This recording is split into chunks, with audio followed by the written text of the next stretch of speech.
Est-ce que je dois craquer pour ces nouveaux iPhone 7 Pro Max? Qu'est-ce que vous en pensez, vous?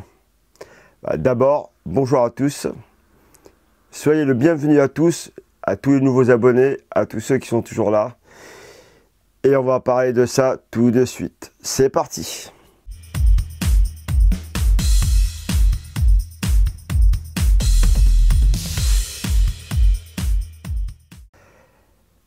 Eh bien, je suis forcé de constater que certaines choses m'intéressent dans ces nouveaux iPhone 17 Pro Max. Et que la question m'est venue, est-ce que je dois craquer ou pas? Déjà, je vais vous dire qu'est-ce que j'aime bien dans ces iPhone 17 Pro Max. Déjà, pour commencer, l'écran de l'iPhone 17 Pro Max est un peu plus grand que le 15 Pro Max, celui que j'ai en ce moment.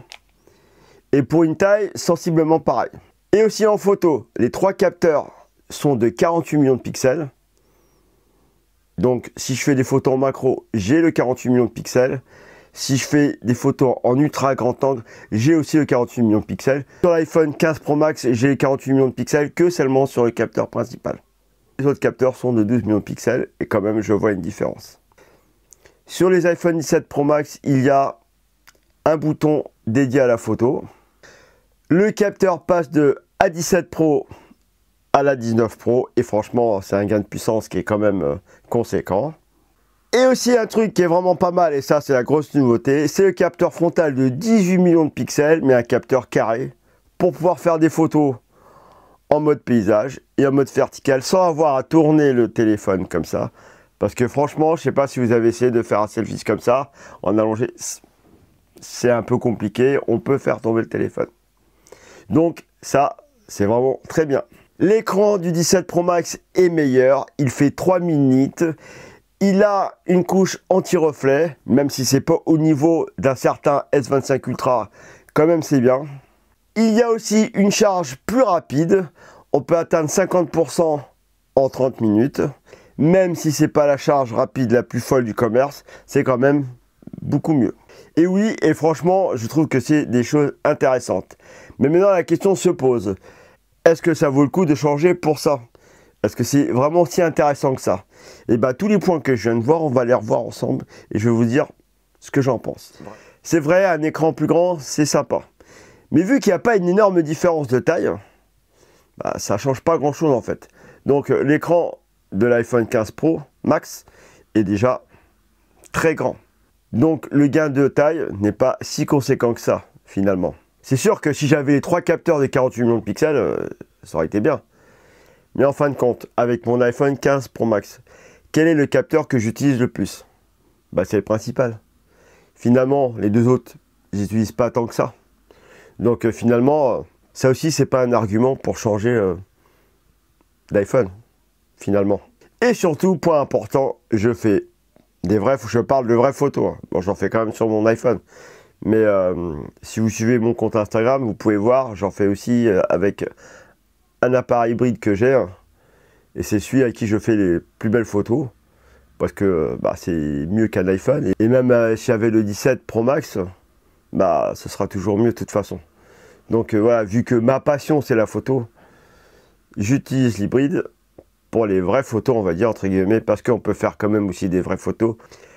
La nouvelle commande spéciale photo, mais d'après tous les retours que j'ai vus, finalement, il y en a qui s'en servent même plus.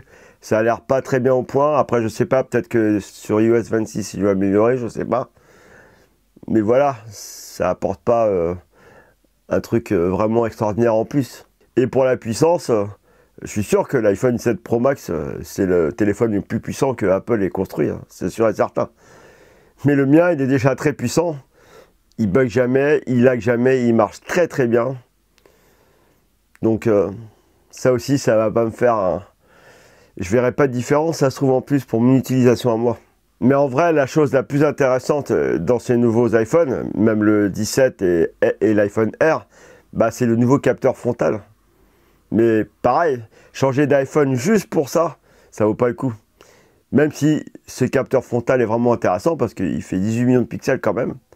Et à mon avis, il a l'air de faire des photos quand même pas mal. Surtout qu'on peut le prendre en mode paysage sans avoir à faire des gymnastiques avec le téléphone. Donc là c'est pareil, ça vaut pas le coup de changer juste pour ça, quoi. Et c'est vrai que la charge plus rapide, c'est bien. Mais moi, mon téléphone, de toute façon, je charge la nuit. C'est pas souvent que je charge la journée. Donc, en 30 minutes, 50%, je m'en fiche, en fait. Voilà ce que j'en pense. Et la conclusion, c'est que, eh bien, il y a des nouveautés, il y a des trucs sympas. Le capteur frontal, les 3 capteurs 40 millions de pixels, quand même, ça pouvait m'apporter un gain en photo. Mais finalement, ce que je fais avec l'iPhone 15 Pro Max, déjà, c'est amplement suffisant. Cet iPhone 15 Pro Max, en plus, il a des fonctions avancées en vidéo. Je pense que l'iPhone 17 Pro Max est destiné à des gens qui ont besoin d'une bonne caméra dans la poche, avec des fonctions avancées, des journalistes, des choses comme ça, ou des professionnels de la vidéo. Et ça, c'est pas forcément utile pour moi. Bon, bien sûr, peut-être que je passerai au 18 Pro Max l'année prochaine, ou au 19, je sais pas. Mais pour l'instant, là, il n'y a pas assez de choses qui vont faire que mon iPhone va être oublié en moins de 2. Je ne verrai pas énormément de différence. Là, c'est aussi pour ceux qui ont le 12 Pro, par exemple. Oui, là, ils vont voir une grosse différence. Donc, voilà. Donc, je ne vais pas craquer sur l'iPhone 17 Pro Max. Ça, je pense que vous l'aviez compris. Mais ce que je voulais dire, surtout dans le fond, c'est que là, c'est peut-être pas le moment de changer pour ceux qui ont un 15 Pro Max comme moi. Un 16, c'est même pas la peine d'y penser parce que là, c'est mort. Ça sert à rien du tout.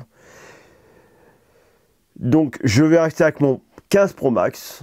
Franchement, pour moi, il fait très bien le job. Vous voyez, d'ailleurs, je vous invite à aller voir mon compte Instagram. Il sera dans les liens en dessous de la vidéo. Et de vous abonner à mon compte Instagram. Voilà. Donc, voilà pourquoi je ne craquerai pas pour l'iPhone 17 Pro Max. Je vous remercie d'avoir regardé cette vidéo jusque-là. Je vous remercie. S'il vous plaît, abonnez-vous à ma chaîne, s'il vous plaît. J'ai passé la barre des 900, j'aimerais bien atteindre les 1000, car ma chaîne elle a vachement avancé ces derniers temps, grâce à vous bien sûr, et je vous remercie beaucoup. S'il vous plaît, ceux qui regardent la vidéo, mes vidéos, et qui ne s'abonnent pas, s'il vous plaît, abonnez-vous, ça vous coûte à rien, et moi, pour moi, ça m'aide énormément. Le pouce en l'air, la cloche pour ne pas louper mes vidéos, et je vous dis à la prochaine, et encore merci, au revoir.